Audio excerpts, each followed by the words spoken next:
his head around, Russ was wondering why no one else was getting involved or coming to stop what looked like an inter-alien fight about to break out. However, he soon realized that the noise of the machines was drowning out their voices, and all that was in the arcade seemed to be having too much fun on their own to bother coming over. "Hey," Russ said, coming into the middle of the group. "We are new to the planet, as you can guess, and we don't really know our way around here. We need some guides to explain to us what's going on, what this place is, and more. Now, we don't really have any money, but you guys like playing games, right?" All of them nodded. For them, this place was their regular hangout spot. They played non-stop trying to get the best scores. "Great, so let's make a deal. Let's play a game, and if we win, you become our guides for the day." While the Pensui were thinking about this, it gave time for Quinn to calm the Ammer down, and he seemed to be more reasonable than he was before, walking away. Quinn did also ask for the two of them to meet up, as he would like to know what was happening on the planet that he had left. "What's taking you all so long to decide? Didn't you say before that there is no race faster than you guys?" Russ taunted. During the debate with each other, it was actually Zalek, the leader of the group, that was hesitant. He was cautious because of the man with the black curly hair and the confidence they all had. "Zalek, we nearly have all the high scores on all the machines here. These guys look like they haven't even touched one of the games. Why are you so nervous?" one of them asked. In the end, Zalek walked forward. "We're not afraid," Zalek said, looking at all of them, "but I think we should have this as a battle between the races. After all, every Pensui speed differs, so it will be us three against you three, a best of three." The three of them were a bit dumbfounded, because the truth was, they weren't the same race at all. Quinn was a vampire, Cyril a mammalian hybrid, and Russ was the only human among them. At the same time, Quinn was a little worried. Originally, he thought Russ's plan was a good one. Evaluating their speed, he had gathered that he was faster than the Pensui. Whether he was faster than everyone on the planet or not was a different question, but he was faster compared to those in front of him. Winning the match, they could then ask the teenagers for advice, but now that it was a 3-on-3, they would lose 2 of the matches out of 3. "There has to be some other way, or we can just try asking someone nice outside," Quinn thought. "It's a deal," Russ said with his hand held out. Zalek didn't know Russ was going for a handshake and slapped it instead. "Deal!" Before Quinn could even say anything, a deal had been made and he was just left shaking his head. The Pensui group had selected their first contestant over at the blue side. It was one of the shortest from the group named Micker. The others were cheering on his name, and it was gathering some attention from those who were nearby in the arcade. There wasn't a large crowd, but they were interested in another race going up against theirs in a game. Since Russ was seemingly taking charge of the whole thing, Quinn allowed him to just continue on, and the first from their team that was selected was Cyril.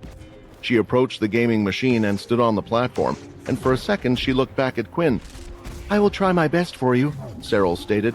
It seemed like she was taking this whole thing seriously, even though Quinn wasn't too bothered. "You know all the rules. When the countdown begins, you can only hit the buttons on your side of the machine and with your color. The one who hits the most buttons in a minute will be declared the winner," Zalek shouted. A countdown started, and the buzzer sounded soon after, starting the match. Immediately, Micker looked to his right. He wasn't in a rush to hit his buttons because in his mind, it was a sure win, but he would soon come to regret those actions. Cyril was moving as fast as she could, tapping the buttons close, focused, and gaining points fast. In that brief moment of looking at his opponent, she had already gained 12 points. "What the?" Micker panicked and started to move around, hitting all the points he could see as quickly as possible. He was no longer looking at his opponent and just focusing on himself. "Hey, that woman is pretty fast," one of the onlookers reported. "I think it's the first time I've seen another race that fast." Quinn was also surprised by this, as he completely forgot something about Cyril. He was thinking of her as a mermarial, but she was no longer just a mermarial. She was part vampire as well. Her speed, senses, reflexes, and reactions were all improved, and that was why she was able to move fast as well. Maybe Russ had a plan after all. "Faster!" Zalek shouted. "Faster?" Micker thought. "Does that mean I'm losing?" Micker started to move his hands and his legs and shifted his head back and forth. He was finding it hard to breathe, as he was moving at a speed he had never done before. He had never lost to another race, and today wasn't going to be the first time. Beep! The game had ended, and Micker fell onto his back exhausted. He was drenched in sweat from head to toe. Meanwhile, Cyril had both hands on her knees, gasping for air as much as possible. Staring up at the scoreboard, Zalek had his mouth wide open. It was so close! 446 points to red and 448 points to blue. The Pensui had won. However, they weren't jumping for joy over their win because it was the closest match they had in a long time. "I'm sorry, I lost," Cyril said as she came over. "You don't have to worry too much, it's just a game," Quinn replied. Now it was time for the second match, and Russ was going on the platform. Unlike Quinn and Cyril, Russ wasn't part vampire, and based on his strength, he didn't have much ki he could use to improve his body as well. "I can tell that you're counting me out already," Russ smiled, "but I have a plan." His opponent, a long-limbed Pensui named Lol, came to the game. Not only were Pensui fast, but with long limbs, they would be able to hit the buttons further away without having to move their legs. "Let me ask you a question," Russ asked. "Are you the fastest Pensui that you know, that is in your mind?"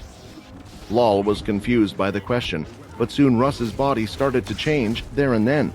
His skin turned purple, his legs thinned out, and his limbs got slightly longer. Soon, it was hard to distinguish the difference between the two of them. From the outside, it now looked like a Pensui was going up against another Pensui.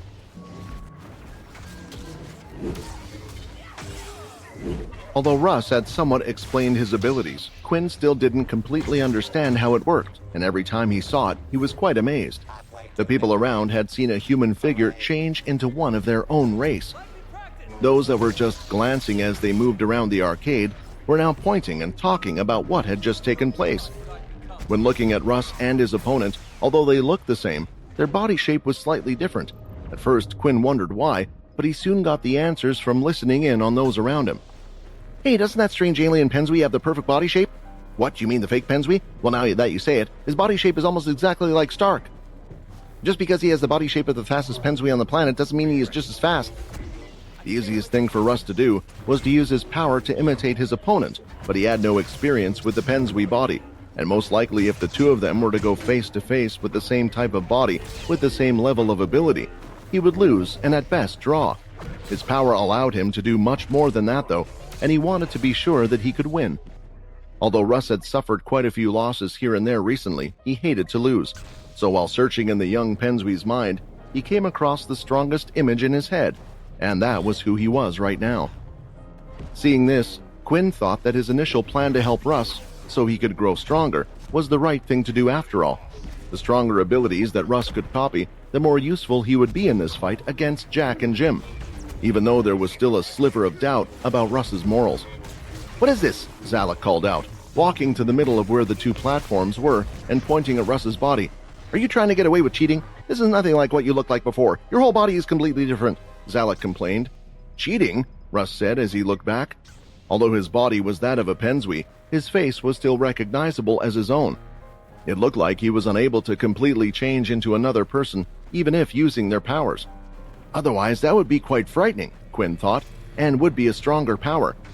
"This is my power. This is simply something that I am able to do," Russ answered. "Think about it. You Pensui use your natural ability, your natural powers of speed to win these games, correct? Then I'm just doing the same. I am using my natural powers to adjust myself to a more favorable position. You stated the rules clearly in the beginning, and this wasn't in your rules." Russ turned back around as if he wasn't even going to listen to Zalek if he tried to refute it, and since it seemed like no one was backing up Zalek, he decided to step back. That was because most that were watching were more interested in what this copycat-type person could do. 3, 2, 1, start! Unlike the last time, the Pensui was not going to get distracted by looking at his opponent and decided to hit the buttons as fast as he could. His long limbs allowed him to reach the buttons that appeared high up, as well as far to the right and left without having to move. The Pensui weren't just fast in their legs, but their eyes, heads, arms. Their whole bodies were able to move fast. Right now, if there was a Pensui that was watching him, he felt like he might get recruited for a national team, he was doing so well.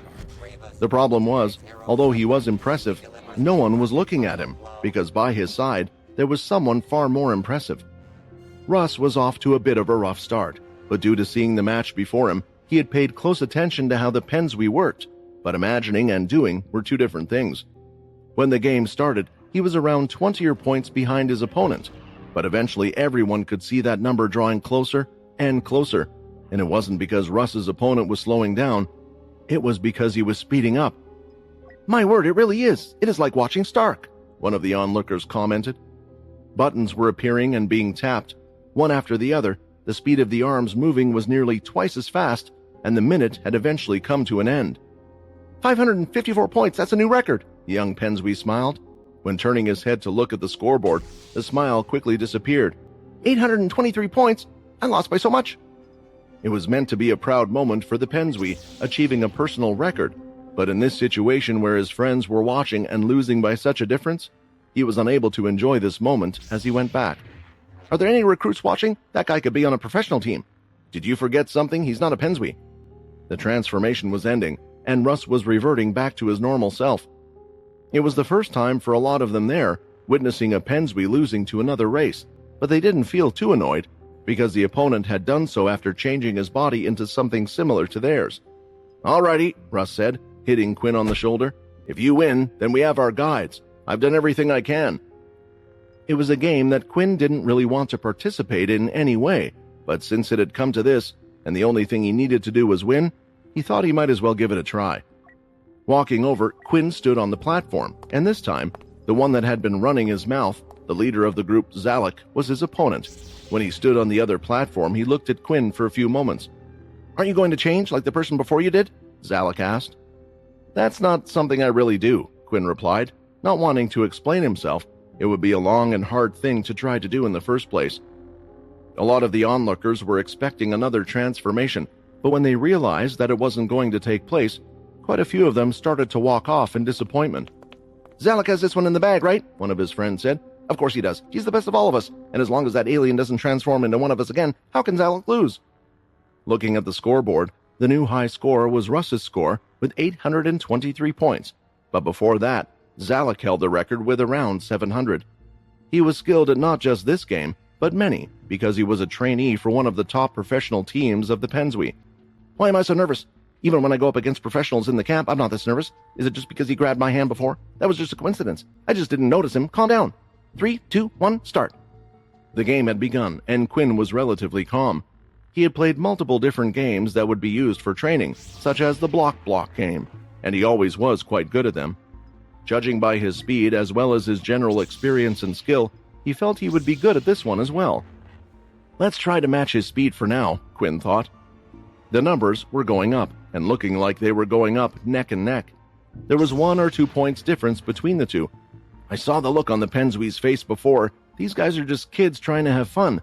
There's no need to humiliate them, Quinn thought. Once in a while, Quinn would glance up at the scoreboard, and this didn't go unnoticed by the other Pensby. As soon as he did, Quinn would move at a faster speed to match the points up again. What is that alien doing? One of them asked. Is he slowing down on purpose? Why does he keep looking at the scoreboard? As the time was reaching close to an end, there was still around 1 or 2 points between the two, but at the very last moment, as Quinn looked at the scoreboard a second before it ended, he moved as fast as he could, hitting a few of the buttons. Zalek looked up, 760 points, a new personal record for himself, but when he turned his head, Quinn's scoreboard said 761 points.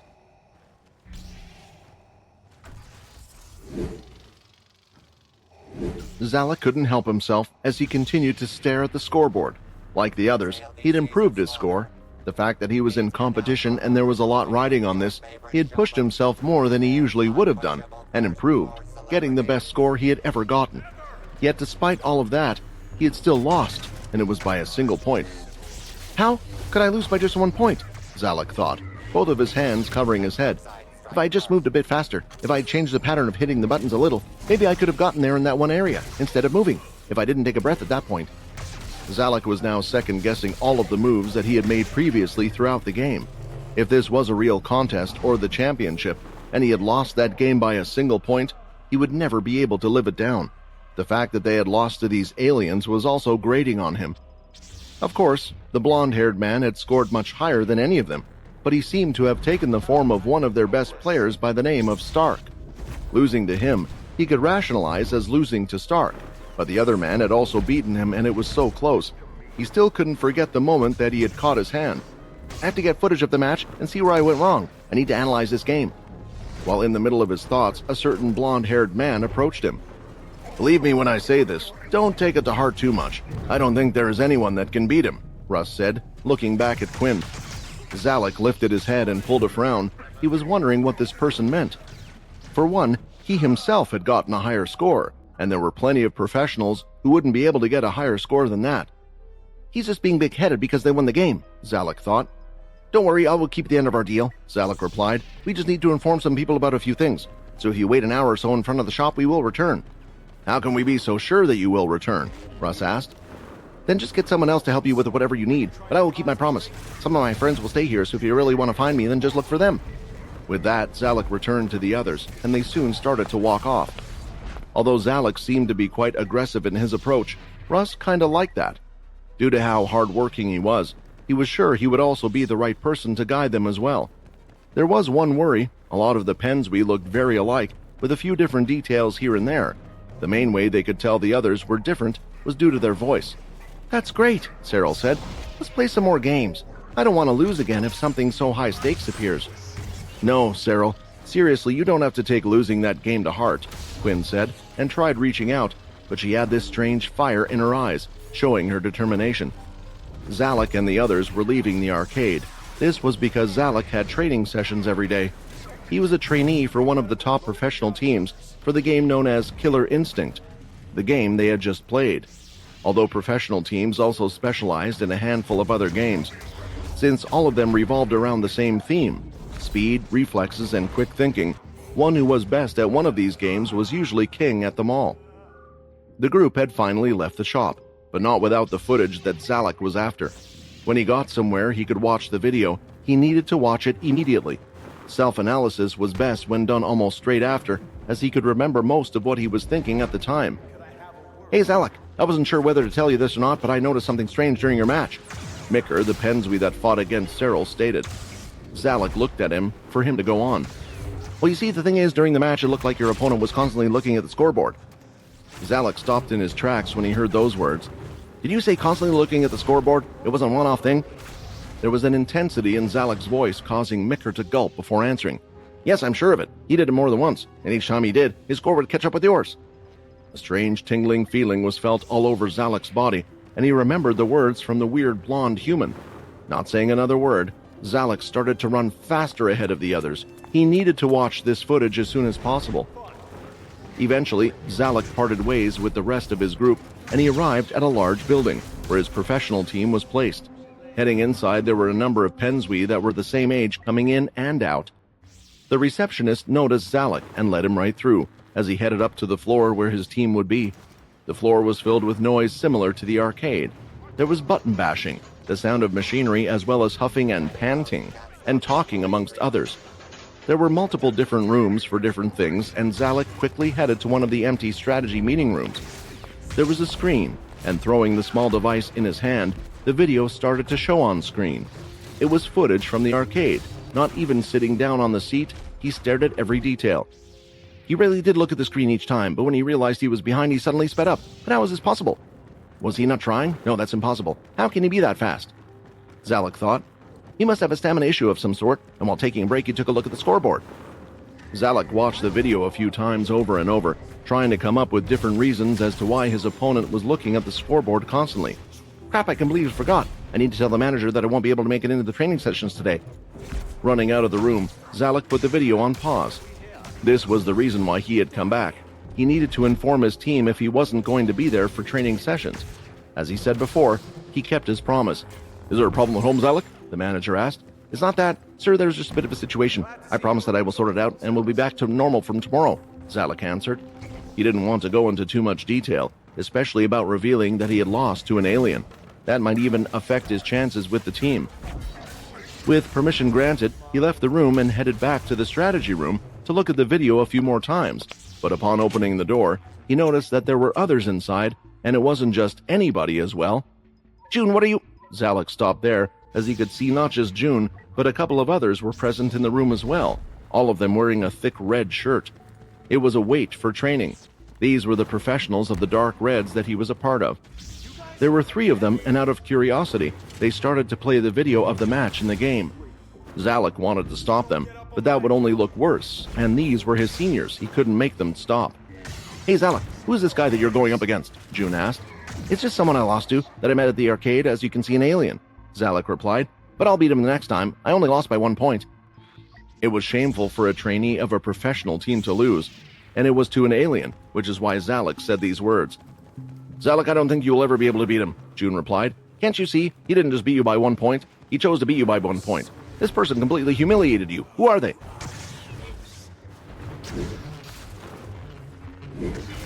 Some time had passed since Zalek had left the arcade, and all of the loud noises in one place were giving Quinn a bit of a headache. He could dull down and control his sensitive hearing when he was in a fight, but in the arcade, the sounds were consistent and coming from all over the place. So the group decided to wait outside and would catch Zalek on his way back. To their surprise, they weren't waiting long as they could see 2 Pensui running their way.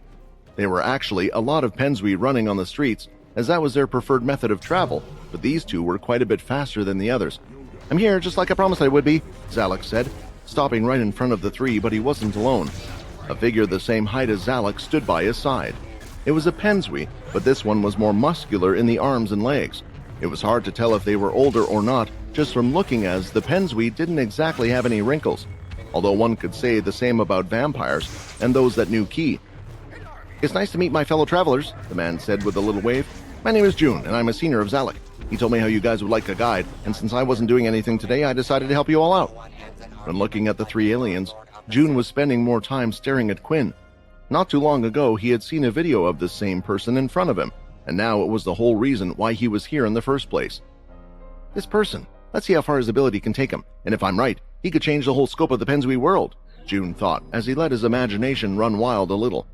That's good to hear," Quinn replied. "This is Russ and Cyril, and my name is Quinn. We're all from a planet called Earth, and as you might have guessed, we aren't from around here." Quinn was wondering if saying the word Earth would get a reaction, but he didn't notice anything strange, meaning it was unlikely the Blades had arrived. He assumed it would either be a televised event or perhaps something kept a secret by the higher-ups. "I don't think we have any visitors from there before," June commented. "Well, what can I help you with? Would you like to see our grand events, our large attractions, or perhaps have a go at one of our circuits?" June asked. There were 2 goals for Quinn's team. One was meeting whoever the leader of the planet was, the one with the highest position, but that would be a hard task. And the other was hunting beast crystals in search of a nest crystal for Russ. There was also something else Quinn wanted to do. There was always the chance that problems could occur, so it was best they got the information first. "Where do you guys hunt for beasts?" Quinn asked. It was an interesting question, and one that June never thought would be brought up, because when looking at their frail bodies, he never thought of them as fighters. Following Zalek and June, they eventually reached a wall and a large gate with a number written on the outside. There were several buildings and tables on the outside, and those walking in and out of what looked like a type of energy field. "This is one of the hunting grounds. They are designated areas for beasts to live in. You can find them all over parts of the planet," June explained. When looking at those coming in and out, Quinn noticed something strange for one. They didn't seem to have a lot of beast gear on their bodies, and on top of that, those that did enter and exit were wearing clothing similar to those next to them. It looked more like a set of different sports teams were coming and going. "What's with the matching outfits?" Russ asked. "It's a training ground," Zalek answered. "The professional Pensui teams, as well as the other new recruits, use the hunting grounds to train at times. The quickest way for a Pensui to improve their speed is when their life's on the line." Quinn had heard something similar before among the Blades. They too did the same thing to improve the natural sense of Ki in their body, among other things, and it looked like the Pensui as a whole race was using it as a way to train for their professional sports games. The group then went over to a desk, where all of them were registered and given strange passes that were to be worn around their neck. "In order to lower the number of fatalities, only certain people are allowed to go into the hunting area. They trust the judgment of a senior like me who is on the professional team, so I got you all trainee passes," June explained. "I heard from Zalek that you were all pretty fast. Speed in this instance is pretty important because if we come across a beast that is too fast, then at least we can run away, right?" Exiting the gate, the group began to run through what looked like a combination of a forest and a jungle. The trees were more spread out like a forest, with plenty of open areas, but the trees themselves were very green, windy, and bendy. June was taking the lead, running ahead, and the rest were following. He wasn't running too fast because he had no idea what the capabilities of the others were with him, and he didn't want them to feel like they had been abandoned if he ran at top speed.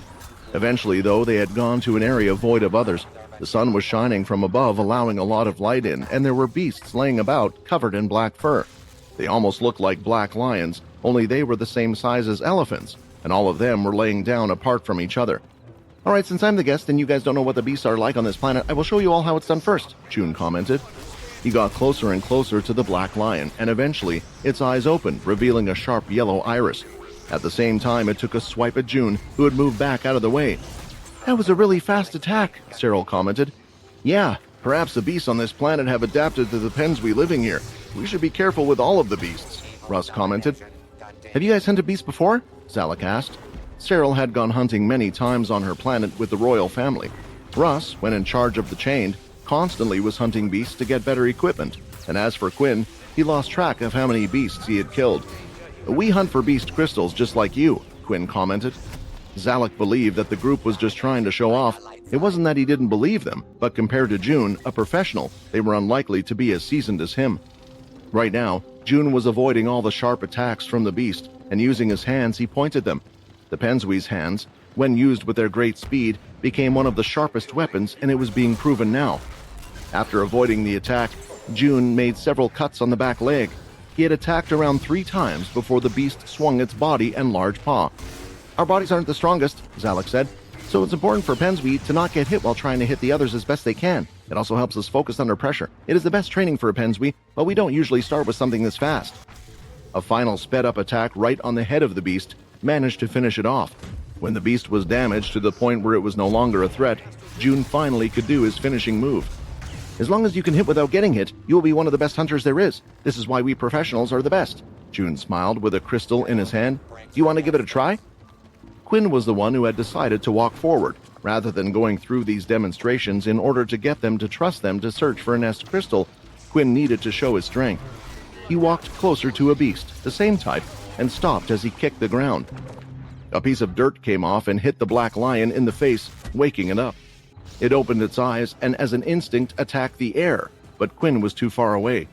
The beast then locked eyes with him and immediately started to run forward towards him. It was getting closer and closer. "Isn't he going to move? He needs to move," June thought. The beast leaped at great speed, opening its mouth wide. With a jump, Quinn raised his hand and slapped it at the top of the beast's mouth. A loud snap was heard as the top of its jaw smashed against the bottom of its jaw. Its chin then crashed into the floor, and Quinn stood there with his hand on top of the beast. "There's no need to be so fast if you're already strong," Quinn said. It was a simple move. Quinn hadn't done anything too fancy. He hadn't used his ki or blood aura nor any of his abilities. What he had simply displayed to the others was his natural vampire strength, which was enough to deal with this level of a beast. There was a fine line when showing one's powers. He needed to show he had great strength, but if you appear too strong and people around, even different races, would start to feel threatened and scared. Turning his head to look at the other two, Quinn was starting to have second thoughts. "Did I show them too much?" Quinn thought. June and Zalek stood there, with their mouths wide open. If they were left open any longer, they would touch the floor. A beast being dealt with just pure power? It wasn't completely foreign to them. There were strong alien races that could do the same, but Quinn had also done it in one movement, and against a fast beast at that. One didn't just need strength, but the speed to match it as well, which was why the two were so shocked. "I was right, this person," June thought. He soon shook his head, as he noticed the beast was moving its back legs trying to get out of the situation. "The beast is not dead. The crystal is located in his forehead," June answered, trying to give him a hand. After all, he wanted to be in his good books. When they got back, June would do a lot for Zalek for showing him this treasure. The truth was, Quinn had held back a bit for another reason. He didn't want to kill the beast. He wanted to do something else. "I guess I don't have to worry if they see. I can use my powers here." Soon, shadow started to emit from Quinn's hand, and it started to surround the beast completely. "Don't be scared of what you are about to see. As I said before, we have hunted beasts many times," Quinn stated. The shadow soon started to disappear, and now the beast looked different from before. It was no longer fighting back. Part of its fur was starting to fall off from its body, and they weren't so sure, but small parts of it looked like it had a strange purple shadow substance lingering over it. The shadow infect was successful. I ran a few tests before, so maybe this will be a good way to find a nest crystal. With the beast having been shadow infected, Quinn ordered it to act, and it immediately went to the closest beast next to it. Now the two were in the middle of combat, fighting against each other. "What's happened? Has the beast gone mad, or are you controlling it?" June asked. The latter would be more accurate," Quinn answered, "which is why I told you not to worry too much. Thank you for being our guide and helping us." After finishing his sentence, the beast was done dealing with the other, and soon it looked the same as the attacker. This was one of the traits of the Shadow Infect skill. It not only made the beast stronger, but it was able to infect other beasts as well. He was slowly, on an unknown planet, building up his army bit by bit. Cyril, Russ, fight the beasts in this area, but make sure you don't kill them. Just injure them enough until I come along, Quinn ordered. The next few minutes, both June and Zalek had their minds blown as they witnessed the forest-like jungle being cleared of beasts, although cleared wasn't the right word, because every time a beast would be taken over, it would follow along with them as they moved to the next spot. If anyone saw this sight, all of the beasts walking together, they would be shaking in their boots, unsure if they would live to see another day. Who are these people from Earth? Are they some type of warrior race? Zalek asked. How can an alien race be so strong? This would require a few professional teams to do. Are you not worried, June? What are these people doing on our planet? Why are such strong beings here? Honestly, it would have been a lie if June said he wasn't worried, because as they continued to follow the three, the army of beasts was getting bigger and bigger. If they did plan to attack, then it was going to get harder to stop them. What are you looking for? June finally asked as he ran in front of Quinn. Do you know what a nest crystal is? Quinn replied back. It's how beasts are created. By controlling the beasts, I'm getting more information, and the more beasts in the area, the closer we are to the nest crystal. You will see what I mean soon. And soon they saw exactly what Quinn meant. The location had taken them to a cave in a large hill of sorts. There were beasts outside, but they weren't as many as there usually would be in front of a nest crystal. Or at least, it didn't feel that way, because Quinn was controlling most of the beasts anyway. On top of that, the few that were there, the shadow beasts he had created, were dealing with them. All of them entered the cave, and they could see it, embedded almost as if it was on some type of stand, the nest crystal. This has been quite the haul. I've managed to increase my forces, and at the same time, we can use the nest crystal on Russ to make him stronger. Quinn pulled it out from its place without much trouble and held it up. Even though they hadn't seen it before, just by its mystic look and energy radiating from it, they could tell it was something special. Wait, June called out. I can't let you just take that crystal. What are you saying? Cyril said. Just a moment ago, you knew nothing about this crystal. Why can't we take it? There was a worried look on June's face. He knew these people's strength, and what he was about to do was a big gamble. The crystals on this planet belong to the Pensui. Originally, when I invited you guys to hunt, I thought you just wanted to practice or learn some skills. However, crystals obtained on the Pensui planet can be taken by aliens. Although I can take the crystal and give it to you, there still needs to be a donation amount to the local government, and a crystal like this, that's so precious and hasn't been discovered before, I can imagine it could do great things for our planet, so I can't just let you have this crystal. Zalek was looking at June in a different light. Although he was part of the same pro team, June wasn't the most popular of the Dark Reds. He was known as a trickster, and would at times use underhanded ways to win against his opponents, but he never thought that he cared so much for the planet. Quinn was in a bit of a pickle. He didn't want to cause confrontation on the planet. Neither did he want to harm June, who was helping them. He was a good person. If they went back, though, then he would no doubt tell the others. I guess I have no choice. I'm not sure how well the influence skill will work on them, but I'm going to have to try to use it to remove his memories. It will be for the best, Quinn said, as his eyes started to glow red. Due to the dark cave they were in, it was easier for all of them to see, and it was the first time Quinn was using a bit of his vampire aura. June was covered in a sweat as he held up his hand. Wait, there is one way. I am willing to keep this a secret. You can keep the crystal, but in return I have a favor. Join the Dark Reds and compete with us on the planet tournament. With you we can win, June smiled.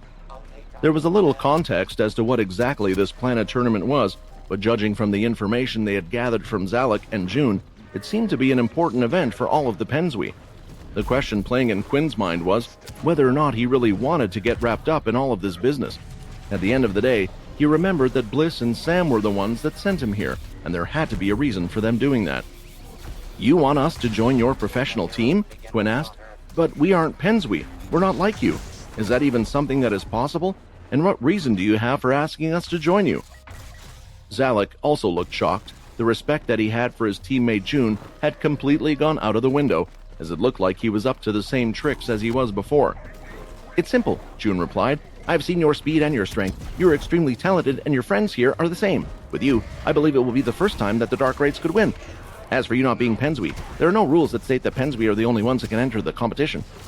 June declared, It's part of the arrogance of us Pensui, since we know that we are the fastest, even including the other planets in the universe. Since we have never met our match, anyone can try to bring in outsiders. As for what reason I have for asking you, it's more simple than you think. Every time there is one team that wins the grand event, the Disruptors, and it's all because of one person, Stark. Russ's ears perked up. He remembered overhearing some of the other kids in the arcade talk about this, Stark, and on some of the games, there were even digital holograms of him doing the activities as well. My wish is simple. I want you to beat Stark, and in doing so, the Dark Reds will win. You want us to do something you can't do? Russ asked. Isn't that a bit unfulfilling? If you beat him through your own effort and hard work, it would be much more satisfying in the end. Russ was speaking from experience. The reason he was working so hard was so he could beat the Blades with his own hands. There was a sour taste in his mouth when he had learned what had happened to them, which was one of the reasons he had also no problem fighting against Jack and Jim. Every being is different, June replied. Some may think this way, but for me, it doesn't matter who is the one who has done it. Remember what I said before? Stark has never lost. No one knows the face that he will make when he experiences his first loss. There was a sadistic look on June's face, but it was clear that he wasn't lying about anything he was saying. Now it was time for the group to make a decision. Plenty of planets had nest crystals, and he could even ask for the help of their Mermarials. On top of that, seeing the Amra in the arcade from earlier, Quinn also thought about paying them a visit to ask for their help as well. With their Mermarials, the Amra, the Shadow Beasts, and if he eventually found the Blades, while also boosting Russ's strength along the way. All of these forces, he hoped it would be a big enough army to take on Jim and Jack head-on, but the question kept coming back into his head. What if it wasn't? There still had to be a reason he was asked to come to this planet. Maybe he needed their help as well. This event, it's an event that is broadcasted all over the planet, correct? Does that mean your world leader, or leaders, will be there? Quinn asked. Of course, the king and queen of the Pensui will be present, June stated. In fact, if you break many records of the Pensui, they will hold you in high regard. Speed is everything to us. With that, it looked like Quinn had made a decision. There was no need to win the tournament, but just get in front of the king and queen without it being in a threatening manner. That way he could convince them about what was to come. Quinn then threw over the nest crystal to Russ, who managed to catch it in the air. Am I your bag now? Russ complained. No, I am handing it over to you. Nest crystals are incredible things and have multiple different uses that you might not be aware of, Quinn explained. One of them is increasing your MC cells. Right now, I don't have Chris, Peter, or Syl by my side. I can't give you power like I have done others before either. So the next best thing is to increase your power. You have a Godslayer power like me, and we should put it to use. Never in his wildest dreams did he think Quinn would give him something as precious as this. Did Quinn no longer think of him as a threat just because of the key command? Or was he in that desperate of a situation that he needed to trust someone that was once his enemy? I will agree to enter your event. Is it soon? Quinn asked. You won't have much time to practice. It's in a couple of days and we will need to register you, June explained. Fine, let's head there and get this over with. Quinn would show Russ how to absorb the crystal during the night. Now they had a place to stay and a goal in sight, but he needed to prepare himself for convincing the Pensui, and that was a tough task in itself.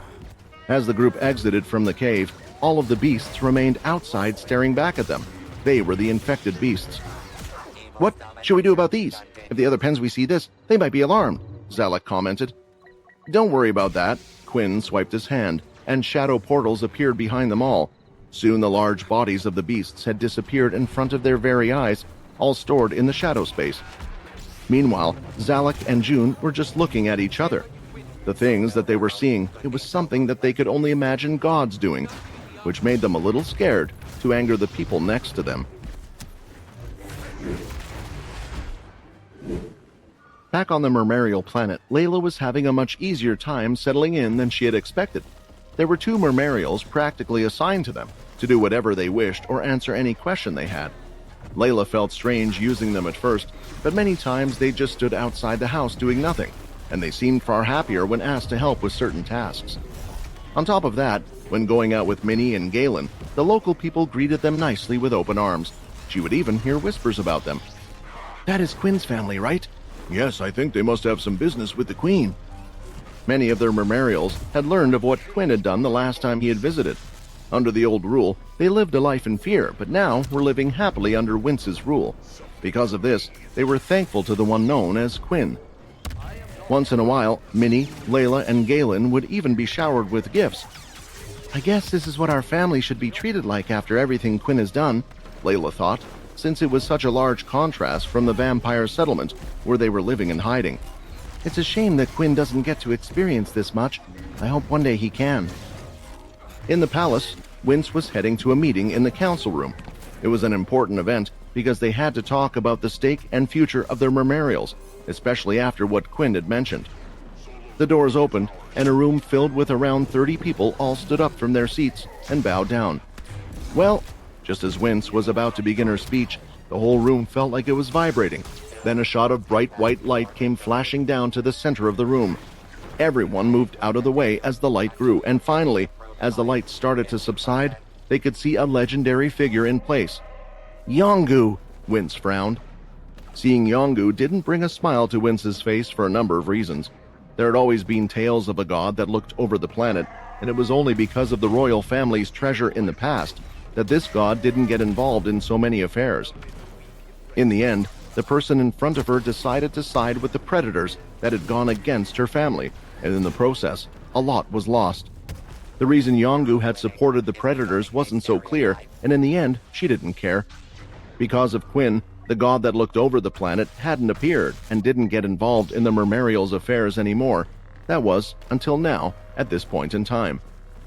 Why is he here now of all times? I have to be careful. No matter what, he is a powerful god at the end of the day, Wince thought. The weapon she had with her, a trident, was a replica of her father's, made in the same shape as the one before, but it didn't contain the same power. It was made with a demon-tier beast that wasn't of the same caliber, but it was one that Wince had hunted herself. Improving her strength, she needed to step up if such a thing was to happen again. She never counted on Quinn returning, and in a situation like this, he wasn't able to help anyway. Yongu first looked around the room and could see the councilman and woman breaking out in a sweat. All of you can relax. I did not come here to cause any harm, Yongu stated. Believe me when I say this, returning to this place gives me a sick feeling in my stomach. Yongu's small tentacles that surrounded the bottom of his face started to curl up, and he almost shivered at the thought. The frightening image of the Mermarial god and his actions didn't quite add up. I have been given a task by those that are even higher than myself. I can't explain much, but I have said this so all of you know the gravity of the matter, Yongu explained. Many were confused. After seeing Quinn, they knew that there was the existence of other gods, but had no clue about the hierarchy or the system they had. What they did know was it wasn't something they wanted to get involved in, not at a time like this. Yongu, just state why you are here and be gone, Wince shouted as she pulled out her trident and slammed it on the floor. She wasn't going to be intimidated. To her, Yongu was more of an outsider. None of you show any respect for me anymore, Yongu complained. I will be out of your hair and out of here as soon as I can, as long as you help me. I'm looking for BB, or the one that is also known as Quinn Talon. Almost immediately, as they heard this name, the people in the room started to look at each other, and Wince's heart started to beat slightly faster. As she thought, the fact that Quinn had come back and this figure in front of her couldn't have been a coincidence. Quinn Talon left this planet long ago. He is not from here, Wince answered. Which is why I asked for your help, Yongu replied. He helped you out before, for some reason in the past, so I figured you might have a way to communicate with him. I do not, Wince replied immediately. The thing was, Yongu wasn't so convinced, and judging by the reaction of the others in the room when he said that name, it felt like something was up. And what about my request to help find him? Did you not hear what I said? This matter is more important than the Mermarial race. If you do not help, there will be big trouble. Finishing his sentence, water spread out from underneath his legs and went out in a wave, hitting the others, sending them back and crashing into the wall. For Wince, she spun her trident and managed to chuck the wave of water off to the side, avoiding getting hit. Is this how you act?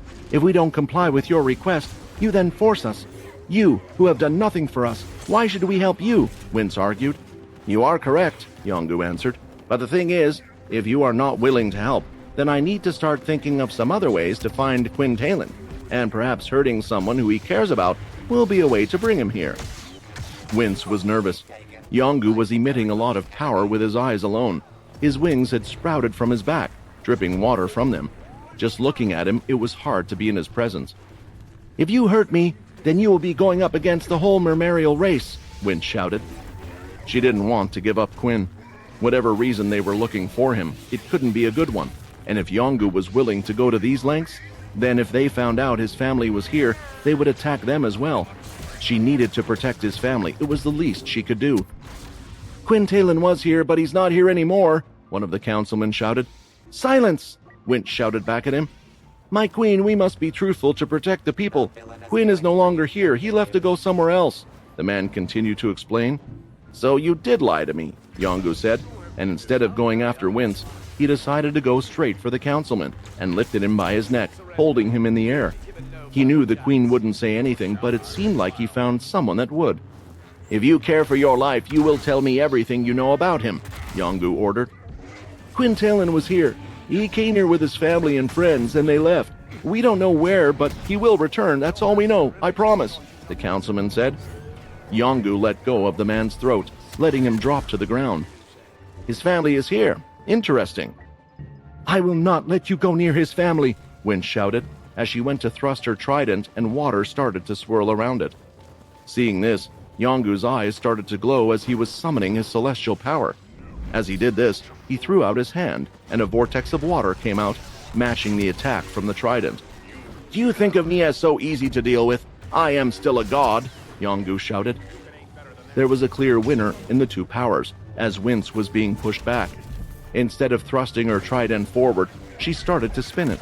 It was hard for her to still hold back the attack until an energy was being summoned around her as well. The scales on her face were showing more, the shape of her eyes was narrowing, and a large fin was appearing out from her back. Swinging the trident, the attack was completely stopped, and Wince could be seen standing there with a strange aura surrounding her. "You have the celestial power as well. How is this possible?" Yongu thought. When Quinn was still a celestial, it was the power he had given Wince before he left, in case any situation was to occur, and for taking the trident, he wanted to leave her with something, and that something was this. Outside of the palace, Layla was out shopping with her family. She held Galen on her shoulders while Minnie was in her hand, but suddenly, Minnie came to a stop. "What is that? That power, it feels familiar," Minnie said, looking at the palace. Layla couldn't quite feel what Minnie was feeling, but the large flash of light didn't go unnoticed, and she had an uneasy feeling about it all. "Should we check it out, or is it best to hide?" Layla thought. At that moment, the weight on top of her shoulders disappeared, and she could see a little Galen running towards the royal palace. "Galen!" Layla shouted.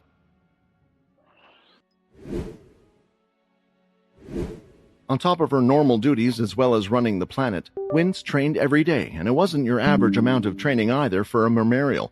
She had the blood of the royal family running through her veins. Her father was one of the strongest mermarials to exist, and naturally, she had great strength since the day she was born, but being a royal, she was protected. She had trained lightly but not with fear, and drive pushing her. Now that she had a whole planet to run, a whole race that depended on her, she had the drive to get stronger, which gave her the power to defeat a demon-tier beast and make her own weapon. "You are the one that's meant to be protecting us, but instead you are trying to attack one of our saviors," Winch shouted, as she thrust the spear through the air several times. Jets of water came shooting out, all heading straight towards Yongu. Seeing the multiple attacks, Yongu used his large wings to cover his body and face. When the water splashed against them, it all fell to the floor. It was an attack that would have damaged most beasts, but not Yongu. "Quinn, just how much stronger were you than this god to make him cower in fear? Even using your power, he is too powerful," Wince thought. When his wings opened up, straight from his mouth came a large vortex of water. It was similar to the one that Yongu had made with his hands before, but this one spun faster and was darker in color than the attacks before. Slamming her spear into the ground again, all of the water that was on the floor, as well as particles of water in the air, started to come around her and made a bubble surrounding her whole body. As the vortex of water hit the bubble, it lifted her, and the bubble, pushing her like a giant snake, it pushed her right through the wall of the palace. Wince could see the outside sky. The bubble was close to popping. It couldn't hold the attack anymore, and it eventually popped. She then used her fingers to spin the trident, blocking most of the attack, but the vortex of water still hit her. The vortex took her out of the air and slammed her right into the hard, icy ground. Her body was hurt, but she needed to get up and continue fighting. Lifting her hand and hitting the trident on the floor again, water surrounded the weapon and helped lift her own body off the ground. "This is the ice sculpture garden," Wince commented as she looked at the area around her. It was one of the displays at the royal palace, a giant garden where the floor was completely covered in ice, and there were sculptures of giant beasts, houses, and more that were spread out all over the place. At times, it was a place open to the public, so they could walk around and enjoy the sights. But that wasn't the case right now, and she was thankful for that. Because moments later, Yongu landed, crashing down on one of the ice sculptures, sending shards of ice in all different directions. The landing was a heavy one. "Even if you have celestial energy, that doesn't make you a god," Yongu declared. "Do you know how many thousands of years I've been watching over the Mermarial race? I am a being that you should respect. If I tell you to do something, then you should listen." Wince had only been hit once, and she could feel the pain throughout her body. If it wasn't for the energy that was running through her body, the energy that Quinn had given her, perhaps just that one attack would have finished her. Opening up his mouth again, hundreds of the small tentacles around Yongu could be seen moving about, and the dark blue water could be seen. Chucking his head forward, the vortex came straight out towards her. "I will face this head on!" Wince shouted. She started to run forward on the ice, and when the vortex was ready to reach her, she thrust her trident forward, cutting the attack, pushing it back slightly for a second or so. She took a step forward while the water was pushing her back. She continued to push, with her feet moving forward one step at a time. "My strength, it's leaving me. I don't know how much further I can go. Will I be able to reach him?" She had pushed forward, but there was still a good 10 yards to go before she could reach him, and she was starting to feel her feet sliding her back to her original position where she started. I can't do it." All of the muscles in her body felt like they were breaking, and if she let up for a second, the vortex of water would eat her away. She was ready to close her eyes until the vortex of water stopped. A woman was standing in front of her, dressed in all black, with a black trench coat that was fluttering in the wind, while armor could be seen in several places on her body. But what stood out was the black sword in her hand. "You stopped my attack?" Yongu said. "But how? You have no celestial energy. That sword, what is it? Is it a Godslayer item?" "Layla, why are you here?" Wince said, as she recognized the woman, and soon felt someone tugging on her sleeve. Wince had already collapsed to her knees as soon as the attack had stopped any longer, and she would have been done for. When looking at who tugged at her sleeve, she could see it was a child that looked like it couldn't have been older than 1 year old. But when he suddenly placed his hands on her face, her whole body felt warm, and a familiar energy was felt.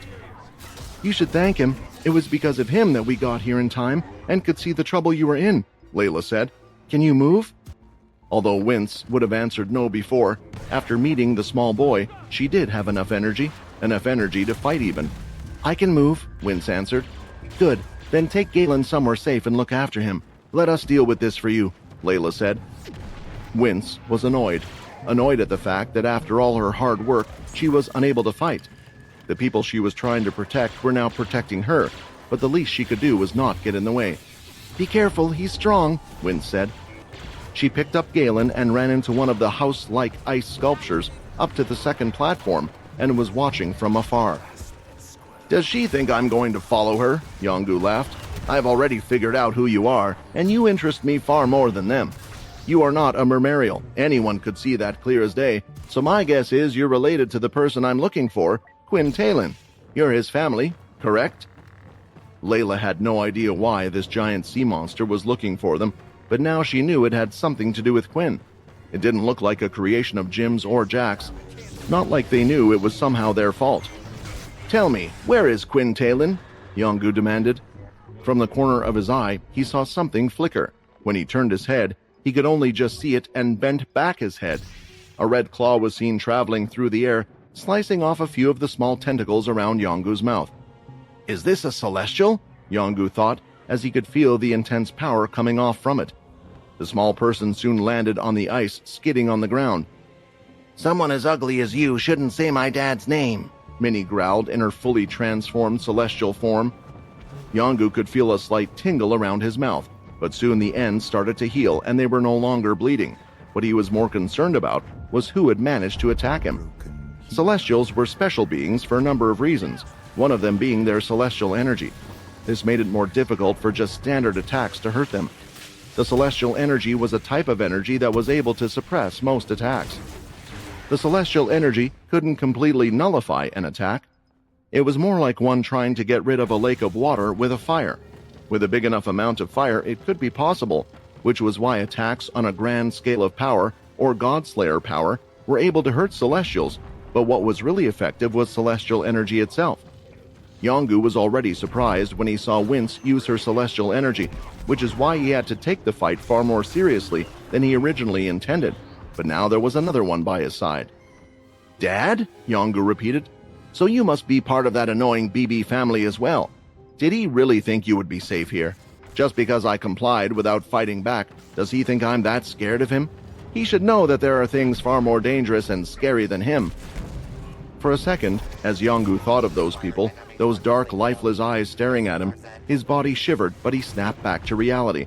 The small one with celestial energy was covered in a strange red hardened energy that almost looked like armor. The way it was shaped with swirls and pointed ends around certain parts, it made her look like a little demon. Creatures Yongu had seen from the other realm. "Out of the two of you, it would be safer to get rid of you first." Yongu opened his mouth again, and rather than shooting out the vortex of water, he shot out small, fist-sized chunks of water. Minnie moved to the side, skidding out of the way. One of the water shots hit the ground and cracked through the ice, hitting the water underneath it. Water was chucked up in the air like a volcano going off, and sprinkles of water fell down on the ground. The attacks didn't stop there, as Yongu continued to fire out the balls of water, and Minnie was zigzagging her way through the ice. She was fast, and using her sharp nails and feet, she would dig them into the ground to change the direction of where she was going. Explosion after explosion went off in the water, one after the other. "This little brat is fast," Yongu complained, and realized that she wasn't the only one that he needed to worry about, because coming from his other side was none other than Layla, with the sword in her hand. "You told me this person is a celestial, correct?" Layla said. "Indeed I did, which is why it is better if you use my powers, rather than your own, but you still need to be skillful," the sword replied. Thinking that Layla wouldn't be much trouble at all, with his hand, a large amount of water started to spin, and Yongu chucked it in her direction. The vortex created by his hands wasn't as powerful as the ones from his mouth, but they were still strong enough to deal with most. The problem was, Yongu had no idea what the sword was capable of. Layla continued to run forward, trusting in the ability of the sword, and when it touched the vortex, almost as if the sword was hydrophobic, the water split in two different directions. "I didn't want to use Minnie in this fight. She's still young and she is our daughter. If anything happened to her, then I wouldn't be able to forgive myself," Layla thought. "But I can't be so naive as to not think that it is better to fight with her by my side. She is just as strong as me.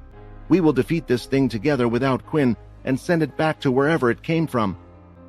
Breaking through the water vortex, Layla was in the air with the sword raised above her head, and at the same time, Minnie had broken through with her speed, coming in from below with her claw. Yongu gathered his celestial energy and used his wings to close himself in as a type of shield. Even if the attack was strong, he thought he could recover and strike back, but the first to attack out of the two was Layla. She swung her sword, creating a huge swipe in the air and cutting right through Yongu's wing. It had cut through as if there was no resistance at all. A large part of the wing fell to the ground.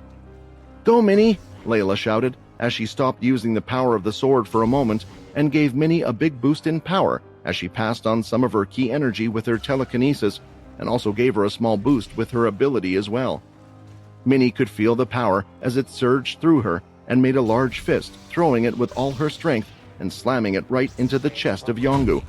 Her vampire aura was swirling at one point of contact and blasted Yongu away. "Ah!" Yongu screamed with pain as he was thrown back, his body crashing against the hard, icy floor, and crashing into one of the large rabbit ice sculptures. The ice blocks fell right where Yongu was on top of him as he didn't get up immediately. Wince, who was watching the whole thing, was left stunned. "I know Quinn is strong, and I know they are part of his family, but I never imagined for them to be this strong as well."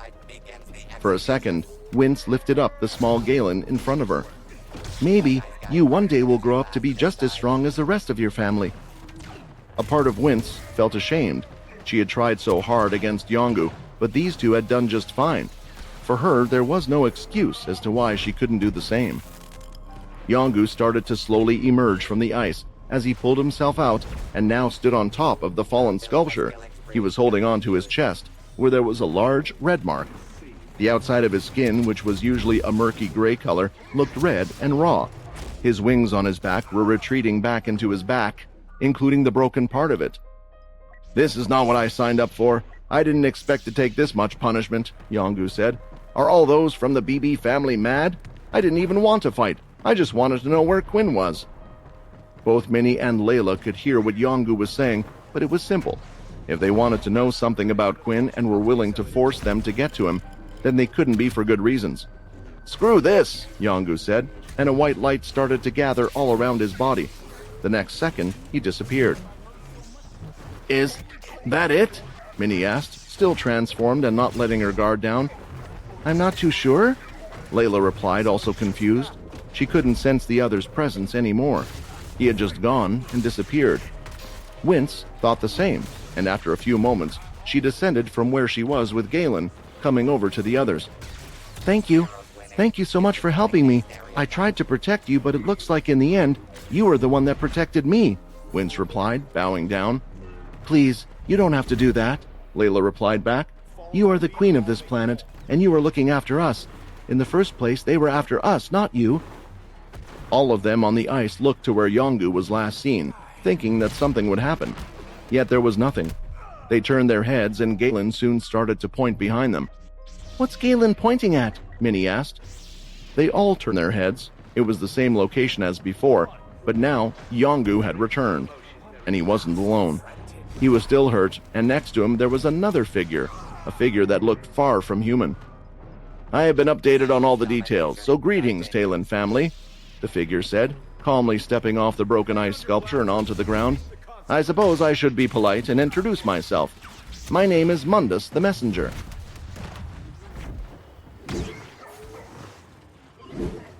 On the planet where no light touched the surface, not far from the vampire settlement, one of the hunting groups was in the forest. They twisted and turned their heads as they were looking for the next set of beasts to hunt. "Is it just me, or are we having to travel deeper and deeper into the forest these days to find any worthwhile beasts?" one of the vampires complained. "Well, beasts in the past have always been afraid of getting close to the settlement. Maybe because of the vampire's strength and the constant hunting, they have decided to move more outward on the planet. It is a large planet after all," another replied. "You have to remember, although not all beasts are smart, at times they have an instinct for this type of thing. But that wouldn't explain why basic tier beasts are easy to still find close to the settlement." "What did I say? Not all beasts are intelligent. Maybe you're the one with the brain of a beast." The other vampires started to laugh. As they continued forward into the group, they soon noticed that out of the 5 of them, one of them wasn't by their side. Turning around, they could see their team member staring into the sky. "Ronik!" the vampire shouted. "Come on, I know you're new to the hunting team, but we need to stay together." Shaking his head, the vampire snapped out of it and ran forward to join the rest. After returning from the Namric planet, due to the events and achievements the vampires had accomplished, especially those that were part of Ronik's group, he received a promotion. Finally, Ronik was no longer a guard, and he was now on the hunting team. An assessment took place, and he passed it with flying colors, achieving the dream he always wished to achieve. So it made him wonder, why did he feel so down about everything? He couldn't stop thinking about Quinn, and not just Quinn, but also Edvard, the original leader, as well. An investigation took place into those that knew Quinn, and the strange thing was it was done by one of the other families, rather than the 9th leader himself. There were rumors that had spread about how the 9th leader perhaps betrayed them and had sided with the demon Quinn. Yet an official statement was released that this was false, but the rumors continued because Edvard wasn't seen around the settlement anymore. As for Ronik himself, he answered the question they gave him honestly, even under the influence of an original, and since he knew nothing about who Quinn really was, they seemed to let him and his family go. Yet somehow, he couldn't help but continue to think about the situation. In his head, Quinn was a good person, no matter what was spoken about him, or saying what he was or what he did. The fact was, he cared for them. He remembered the look that Quinn had when he held Nell in his hands. If Nell had never passed away, Would you have acted like that? Would you have continued living your life peacefully in the settlement with your family? We would still be friends, right? Ronak was kicking himself because he remembered a few conversations he had with Quinn before leaving. He would always talk about proving himself and thought that this war was the chance to do it. Yet Quinn had stated he hated war, that it did no good for anyone, as if he was speaking from experience, and now they had lost Nell. It was the whole reason why Ronak wasn't going to sign up again. "What's that sound? Can you hear it?" one of the vampires asked. "It sounds like the sound of something flapping." One of the vampires quickly rushed and climbed on top of one of the trees, thinking that it was perhaps a winged beast, but when they looked up in the sky, they couldn't see much apart from some beasts that were too far out. "That's strange," the vampire said, dropping down. "I definitely heard something. We all did. A beast couldn't be that fast, could it?"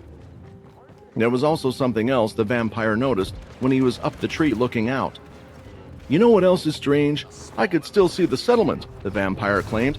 "No, that's impossible. We've been traveling at a fast pace for a while now. The settlement should be out of view." "If you don't believe me, then why don't you just check for yourself?" the other vampire shouted back. Upon checking, it was just as stated. They had only traveled a few miles out from the settlement, and the other vampire noticed something as well. "We are not in the position I thought we would be in," the vampire said. "The only explanation for it is we've gotten lost." Ronak, hearing all this, felt like he had experienced this before, but he had no clue why.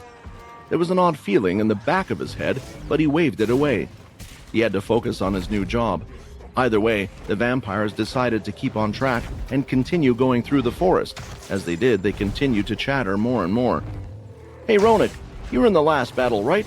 The fight with the Namriks? Will you be joining the next one?" a vampire asked. "The next one? What do you mean? Are the Namriks fighting back?" Ronak asked. "Didn't you know? I thought since you took part in the last one, you would be in the loop more so than the others," the vampire replied. "Tomorrow they're going to open up recruitment again. It seems like Jim is preparing to go to battle another planet, so there will be another battle where we can prove ourselves."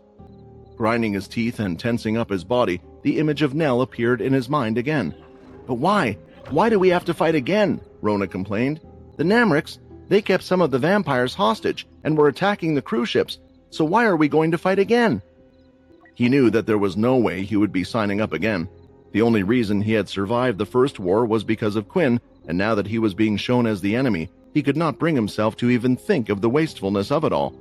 That single experience had given him all the excitement he needed. "Have you really not been listening to anything going on?" one of the vampires asked, and they all shook their heads. Ronak had purposely stayed out of the loop. There was so much negative news about Quinn it was affecting his mind, but he needed to work to provide for his family, so he tried to avoid as much information as he could. "There are two reasons. It seems like these planets also contain celestials that are trying to open a portal to the other world. Jim and Jack want to put a stop to them, and on top of that, it's quite likely that the demon Quinn is hiding amongst one of these planets. From the reports of the vampires that were on the planet, they could feel the demon's strength. Maybe they were worried that he would get stronger or create an army of his own. The improvement in beast crystals and beast equipment had already